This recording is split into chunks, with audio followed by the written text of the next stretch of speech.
Muhammad was born in 570 AD in Arabia.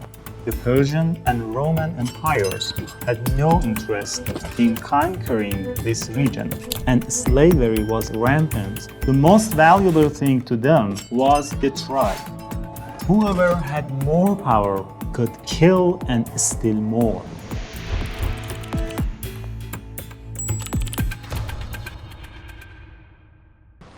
The Kaaba, a cube-shaped building located in the region of Faran, which is believed it is built by the first man on earth to worship the one God, was located in this land.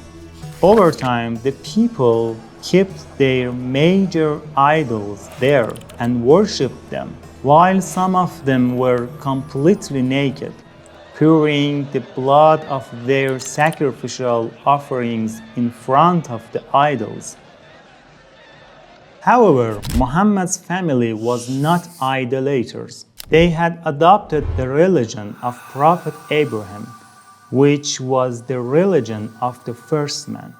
They had held the key to Kaaba for generations, and they welcomed those who came to pilgrimage to the Kaaba, and they were the helpers of the helpless and the poor of the region. Christians and Jews were also present in this strange land. Their holy books had predicted that the last prophet would be born in this land. For this reason, the Jews were the first inhabitants of the land of Yathrib, because they knew from their holy texts that the final prophet of God would rise in that region of the earth. Jews always make the best economic use of their surroundings. She hates Jews. She thinks they just make money. Can you guess what job they chose there, given the conditions in the Hejaz? What feature of that region and its warring people could be used to make good money? You guessed right. They made weapons for the Arabs. Give us your money and let's rip each other's stomachs open with the best weapons.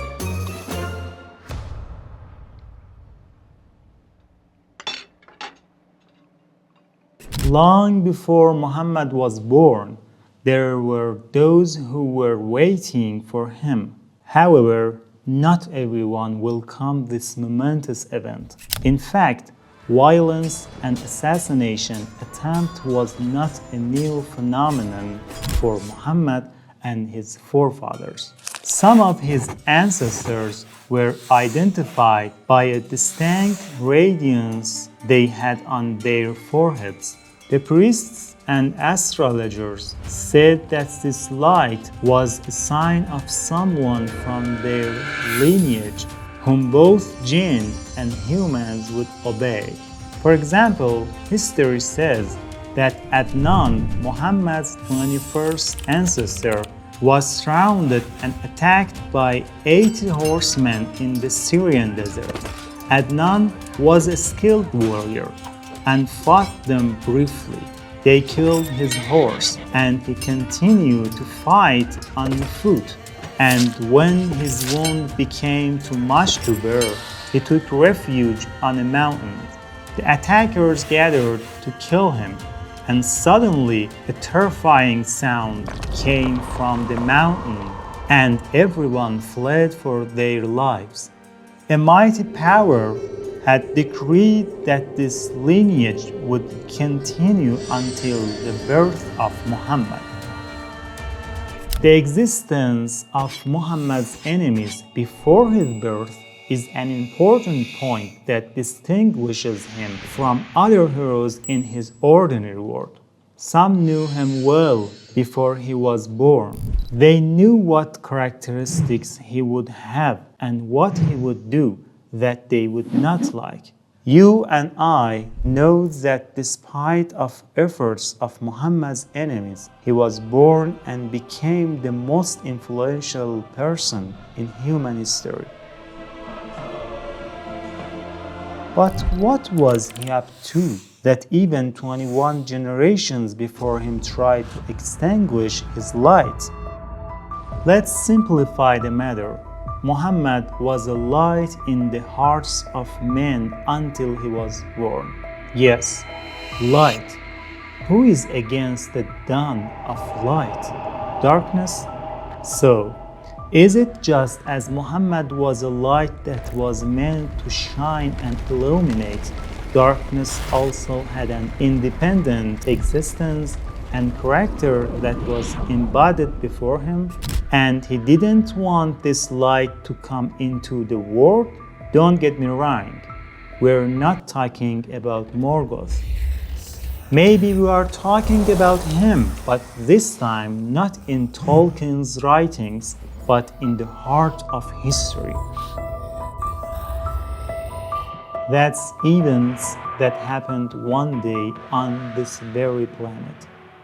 I just remembered the opening line of the Lord of the Rings movie.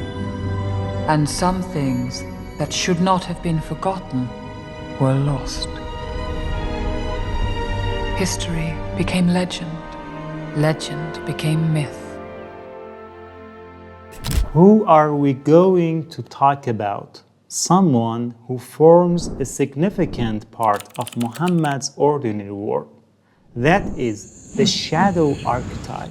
I will talk to you about archetypes and their important role in the stage of the hero's journey. So the archetypes are kind of core beliefs or almost models from which all kinds of other variations can be described. Stay tuned with Muhammad Reza. Subscribe, and if you find the discussion interesting, don't forget to like it.